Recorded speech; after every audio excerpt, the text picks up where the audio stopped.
నమస్తే PVR news కి స్వాగతం. సమస్య మీది పరిష్కారం మాది. మీ సమస్యలను వాట్సాప్ చేయండి చాలు. 9490273709. మా వార్తలు మీకు నచ్చినట్లయితే లైక్ చేయండి, షేర్ చేయండి. ఉన్నత పాఠశాలలో ఘనంగా పాఠ్య పుస్తకాలు, స్కూల్ బ్యాగుల పంపిణీ. గొలగొండ మండలం ఏఎల్పురం స్థానిక ప్రభుత్వ ఉన్నత పాఠశాలలో శనివారం విద్యార్థులకు ఉచిత పాఠ్య పుస్తకాలు, స్కూల్ బ్యాగుల పంపిణీ కార్యక్రమం జరిగింది. నూతన విద్యా సంవత్సరం ప్రారంభమైన సందర్భంగా ప్రభుత్వం ప్రతిష్టాత్మకంగా అందిస్తున్న విద్యా కానుకలో భాగంగా ఈ పంపిణీ చేపట్టారు. పాఠశాల ప్రధానోపాధ్యాయుడు కృష్ణప్రసాద్ అధ్యక్షతన జరిగింది.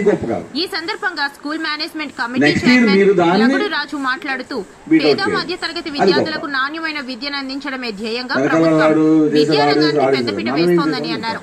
పాఠశాలలు తెరిచిన రోజుల్లోనే పుస్తకాలు, బ్యాగులు అందించడం వల్ల విద్యార్థులకు చదువుపై మరింత ఆసక్తి పెరుగుతుందని పేర్కొన్నారు. కార్పొరేట్ పాఠశాలలకు తీసిపోని విధంగా ప్రభుత్వ బడులను తీర్చిదిద్దుతున్నట్లు తెలిపారు. కొత్త బ్యాగులు, పుస్తకాలు అందుకున్న విద్యార్థుల ముఖాల్లో ఆనందం వెల్లివిరిసింది. ఈ కార్యక్రమంలో పాఠశాల ఉపాధ్యాయ బృందం, విద్యా కమిటీ సభ్యులు, విద్యార్థుల తల్లిదండ్రులు తదితరులు పాల్గొన్నారు. అయితే last year, before last year 30 మందికి 500 ఎంతో దాటింది లాస్ట్ ఇయర్. అంతకుముందు అయితే 10 మంది, అంతకుముందు అయితే 5, అంతకుముందు అయితే 10. ఇలాగ ఇప్పుడు మనకు 100-120 మంది వెళ్తే ఓ 10% మాత్రమే 500 దాటారు. కానీ లాస్ట్ ఇయర్ రిజల్ట్ లో రికార్డు స్థాయిలో 50% 500 దాటాయి. సో అది గొప్ప కాదు. నెక్స్ట్ ఇయర్ మీరు దాన్ని బీట్అవుట్ చేయాలి, అది గొప్ప.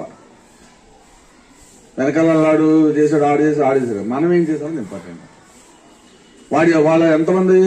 139 మంది, అంటే సగానికి మంది. మనం 57, 58, 50.